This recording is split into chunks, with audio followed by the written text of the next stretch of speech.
Hoje a gente vai falar sobre transplante capilar.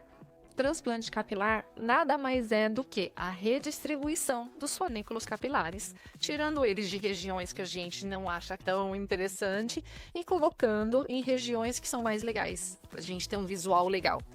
Porém, transplante capilar não é cura de calvície, não é cura da alopecia androgenética. Ele é um recurso que a gente utiliza quando a gente não tem mais opção de tratamento clínico. Até porque é o que vai segurar o cabelo na cabeça, né? É o tratamento clínico. Como eu falei, o transplante capilar é só uma redistribuição. A gente não cria um folículo novo. Não tem como você gerar um folículo novo. A gente tira de um lugar e coloca em outro. E a região que a gente tirou o folículo, ela não volta a ter cabelo. Então, por que é importante a gente pensar antes de fazer um transplante capilar? Porque a gente tem uma área doadora limitada. Então, a partir daí, você já pensa, se eu tirar muitos folículos daqui e colocar aqui, nessa região, como que vai ficar atrás? Então, o transplante tem que ser uma coisa programada, pensada e não feita do dia para a noite. Isso a gente anda vendo muito. Você chega numa clínica de transplante, a pessoa te oferece, fica te forçando a fechar um transplante para fazer do dia para a noite. Só que você nem chegou a tratar. Então, esse é o ponto. Quando a gente trata o cabelo, e acontece muito, não é incomum a pessoa fazer o tratamento e depois nem fazer o transplante. Então, tem que pensar direitinho como vai fazer. Porque o transplante ele tem que ser um recurso após um tratamento. Depois de você realizar o tratamento, a gente pode pensar realmente no transplante, tá? Porque existem áreas que, por mais que a gente trate, não vai crescer cabelo. E isso a gente já fala logo no começo, né? A gente vai tratando, só que existe uma limitação. Aonde não tem folículo, não vai crescer fio. Então, se não tem folículo ali, não tem como crescer fio. Então, neste local, se é um local que te incomoda, a gente pode pensar agora no transplante capilar. E aí, o que a gente vai fazer no transplante capilar? Então, primeira coisa, a gente tem que ter um controle, um planejamento do que vai ser feito. Se você não tem um planejamento ali, como que você vai fazer para você ter controle do que está tirando, o que é possível tirar e o que você precisa colocar na região da frente? Ou, de repente, barba, sobrancelha. Isso daqui também a gente faz também, mas no caso a gente falando né, especificamente sobre cabelo nesse momento. O que é a hairline? É essa primeira linha aqui. A gente quer uma hairline que tenha um pouco mais de densidade. Por quê? Porque esse é o cartão de visita. Quando você fala, oi, tudo bem? A primeira coisa que você vai olhar é o quê? É você na frente. Então, essa região aqui é uma região super importante. Ela é uma região importante em diversos aspectos no transplante capilar. Por quê? Porque é uma região que, se você não fizer um transplante bem feito, ele vai ficar artificial. Ele vai começar a aparecer como se tivesse fiozinhos, cabelo de boneca, se você não toma cuidado. Ele pode ficar uma coisa muito reta. O desenho pode ficar artificial, não combinar com a pessoa. A definição da hairline, a quantidade de folículos e o seu desenho é um dos passos mais importantes do transplante capilar. Seguido também da distribuição de densidade de folículos no restante do cabelo. Porque toda a naturalidade vai vir daí. A escolha do folículo adequado para cada região. Então, se você coloca, de repente, folículos que tem 3, 4 fios logo aqui no início, é estranho. Você já viu alguém que tem aqui, você olha aqui, tá saindo um folículo com 4 fios, um tufinho de cabelo? Não fica natural. Então, tem que tomar cuidado. Outra coisa que a gente tem que tomar cuidado é o desenho. Quando a gente tá falando de um homem mais novo, geralmente, ele tem realmente uma hairline mais baixa, né? Ele tem uma hairline mais retificada. O homem mais maduro, ele tem um pouquinho de entrada. Normalmente, a hairline dele não é retinha. Então, a gente precisa também tomar cuidado em quem a gente tá fazendo esse transplante. E outra coisa, tipo, tá fazendo um transplante numa pessoa muito nova também, ele vai se tornar uma pessoa mais madura lá pra frente. E aí a gente vai manter essa hairline retona. Então, tem que pensar. O planejamento do transplante, ele é importante em diversos aspectos. Não só pensando aqui, como eu vou fazer este procedimento agora. Porque para ela fazer este procedimento agora, a gente vai fazer um desenho harmonioso, pensar só neste procedimento. Vou tirar um monte de folículo, colocar lá na frente e deixar o cara cabeludo. Mas não é isso que é o transplante. Se a gente está pensando na longevidade, pensando na pessoa, a gente não faz dessa maneira. A gente planeja a vida da pessoa. Então, eu tenho que ver qual que é a idade que ele está hoje, qual que é o grau de calvície, o que eu consigo melhorar. Ele não é só o procedimento em si, ele vai muito além disso. ele vai, se você for pensar, é na história de vida da pessoa. Então, se a pessoa tá com 26 anos, que eu acho muito novo de fazer, ou se a pessoa tá com 50 anos, a maneira que o cabelo dele vai se comportar é diferente. Então, a minha maneira de pensar no plano capilar dele para a vida dele é diferente. Se eu tirar muito folículo da parte doadora, vai chegar uma hora que eu não tenho mais. E aí, o que eu vou fazer? A gente faz o transplante aqui na hairline, faz um dedinho de transplante e o restante deixa, e aí a pessoa não trata. Ele vai acontecer, ele vai continuar com essa hairline, de repente vai cair tudo aqui atrás, ele vai ficar lá na frente só com o cabelinho aqui. Legal. Então tem que pensar, não é simplesmente fazer por fazer. E é isso que eu bato na tecla o tempo todo. É normal, toda hora chega alguém no consultório querendo já logo de cara, já assim, não, eu vim aqui pra fazer o transplante. E não é assim, comigo não funciona assim, porque a gente precisa entender, a gente precisa tratar. Depois, a gente precisa definir como que vai ser feito a longo prazo. Depois que a gente definir tudo isso, a gente vai fazendo as etapas. Agora, quando a gente chega no dia do transplante capilar, aí que a gente está falando do procedimento em si, que não é o dia seguinte que você me conheceu, então vai ser sempre depois de um tempo, depois da gente analisar, depois da gente entender seu caso. Aí a gente vai fazer o quê? O planejamento deste transplante. Aí que a gente vai fazer definição de hairline, definição de folículo, quanto que eu consigo tirar de área doadora para não estragar a sua área doadora. E aí, a partir daí, a gente define quantos folículos por centímetro quadrado. E também a gente define quais folículos que a gente vai colocar em qual lugar, o direcionamento, porque isso tudo faz diferença. Então, eu já cheguei a ver alguns pacientes que chegam com cabelo com direções completamente opostas de fios. Ou então que na região do transplante, o fio tem uma direção e o natural dele estava com outra direção. Outro ponto, não seguir redemoinho. Então, é muito comum isso daí aqui, transplantador mesmo, que é a velocidade que joga aqui a parte de trás para baixo, aqui vira e joga para frente. Sendo que a pessoa naturalmente já tem um redemoinho aqui, outro aqui, e aí passa por cima disso. Então tem muitas coisas aí dentro do transplante capilar que tem que ser vista. Não é só quantos folículos eu tenho e quantos que eu vou transplantar. É o cuidado que você vai ter. Não é só técnica. Outra coisa também que está muito em alta agora, as técnicas de transplante capilar.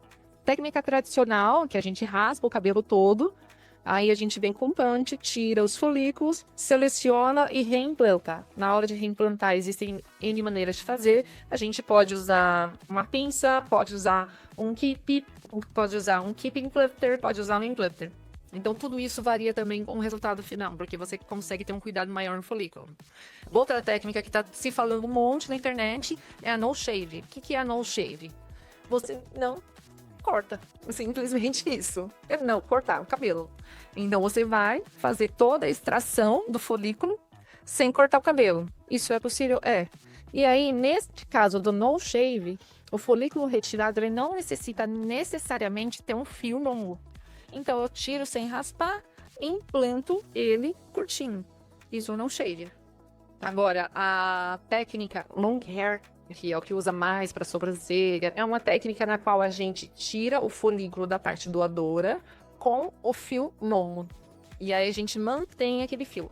Esse folículo, ele é implantado e aí com isso eu consigo ver a direção que ele vai crescer. Então eu vejo para onde que ele está indo. Por isso que é muito usado na sobrancelha. Então quando a gente vai fazer sobrancelha, até para a gente ter uma noção de como vai ficar para não ficar aquela sobrancelha espetada, um fio para cada lado. Então, a técnica no shave é muito, muito relevante, ela é muito importante nesse tipo de transplante. Justamente por isso, porque é uma região que a gente precisa ver, ter mais cuidado no direcionamento. Aqui em cima também tem, mas comparado com a sobrancelha é muito maior. Então, são 3 técnicas de extração diferentes. Então, quando que eu vou usar uma ou outra técnica? Isso depende. Se eu estiver fazendo um transplante de sobrancelha, o ideal é long hair. Agora, como você tá falando assim, eu preciso trabalhar, eu não posso mostrar que eu fiz transplante ou camuflar em uns dias, aí a gente pode fazer um long hair também no cabelo. O long hair de um transplante grande, ele exige muito mais tempo. E o folículo fora do cabelo, por muito tempo, ele pode morrer. Então, geralmente a gente usa para transplantes pequenos. Não é usado para transplantes muito grandes. Agora, a técnica no shave é somente a parte de trás. Então, às vezes você vê aquele paciente que tem um cabelo... Ele não quer cortar o cabelo e também não quer cortar aqui a parte da frente para colocar o folículo intercalando no folículo que ele tem, é uma técnica que a gente pode utilizar também. Se percebe que quando você tem um fio já ali no lugar, eu tenho que ficar abrindo o cabelo para encaixar o folículo ali no meio. Então, leva um pouquinho mais de tempo também para você fazer. E também não é para um transplante tão grande, né? A gente pode fazer com uma quantidade moderada de folículos, mas não é tão bom fazer um transplante tão grande. Agora, a técnica tradicional, que é feita em todas as clínicas, é muito utilizada quando a gente precisa de um transplante grande, porque a gente consegue ter velocidade de extração, ter velocidade de implantação, e a gente consegue fazer um transplante com um número bem maior de folículos do que com as outras técnicas. Com relação à dor, é outra coisa que o pessoal sempre pergunta. Dói transplante capilar? Gente, você vai num dentista. O primeiro ponto de anestesia vai doer. Não tem como a gente falar que não. Mas, a partir dali, a gente já tem uma região anestesiada. A gente já faz os bloqueios dos nervos da região posterior, que passa aqui atrás. A gente bloqueia aqui embaixo e bloqueia na parte da frente. Caso a pessoa fala, não quero fazer dessa maneira, não quero sentir dor nenhuma, a gente pode optar por fazer com um anestesista. Todo transplante capilar também varia com relação a isso, porque a gente pode fazer das duas opções. Você pode fazer com anestesista, que você não vai perceber nada, ou pode fazer também com medicamento aí para dar uma acalmadinha e anestesia local. Anestesia local é aquela história, nas primeiras picadas a gente sente, depois disso aí já não sente mais, você sente mexer, mas você não sente. A gente conversa o dia todo com o paciente, se ele quiser conversar a gente conversa, se não quiser também, ele vai lá, dorme. Beleza, fomos lá, fizemos o transplante, tá tudo bonitinho o folículo aqui na cabeça da pessoa. Quando que eu posso voltar a trabalhar? Isso daí é uma questão que sempre tem. Voltar a trabalhar depende do seu trabalho. No dia seguinte você já tá acordadinho, tudo bem. Se você vai trabalhar em casa, fazer um home office, vida que segue. Agora, você é uma pessoa que trabalha com educação física, jogador de futebol, aí não dá. Então, isso tudo varia um pouquinho do seu tipo de trabalho.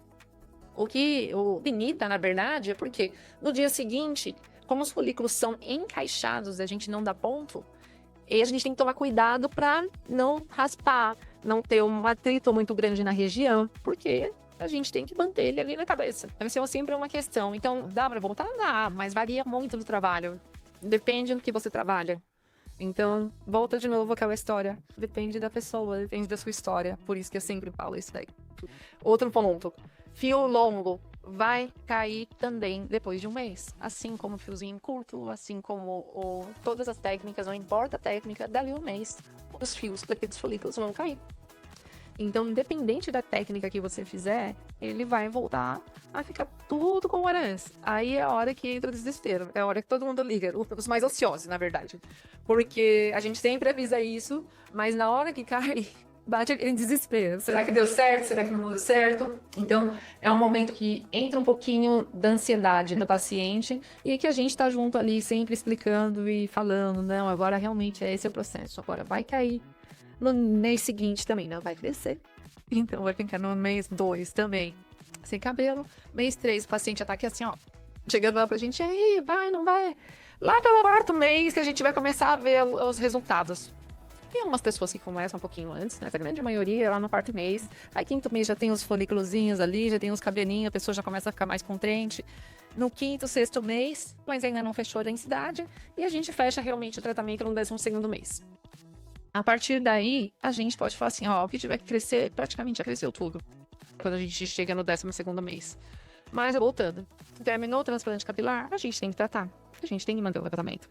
E agora, o outro ponto que eu tô recebendo na clínica agora é que o pessoal chega, faz o transplante e depois é largado. É, de novo, a história de fazer o transplante sem o cuidado com o paciente. Esse que falta, é o cuidado. É o cuidado do planejamento, é o cuidado com o paciente depois. Isso está acontecendo muito. Então, agora eu ando recebendo muitos pacientes que fizeram o transplante e agora não sabem o que fazer. Aí não consegue mais contato com a clínica, não consegue mais falar com o médico. E agora estão voltando tudo para cá. Estão vindo agora procurar um auxílio para saber o que fazer daqui para frente. Espero que isso não aconteça com você, mas caso aconteça, a gente vai junto, a gente te ajuda a seguir essa fase. Então, mais uma fase que é importante. Se você estiver pensando em fazer um transplante capilar, primeiro venha, converse e a gente vai definir se esse é o seu momento, se isso é o mais indicado nesse momento. E aí a gente define junto o seu plano de tratamento e seu transplante capilar. Meu nome é Flávia, sou médica, atuo na área de tratamento e transplante capilar. Caso você tenha alguma dúvida, caso você queira entender qual que é o seu grau, o que que você precisa fazer, entre em contato e a gente conversa.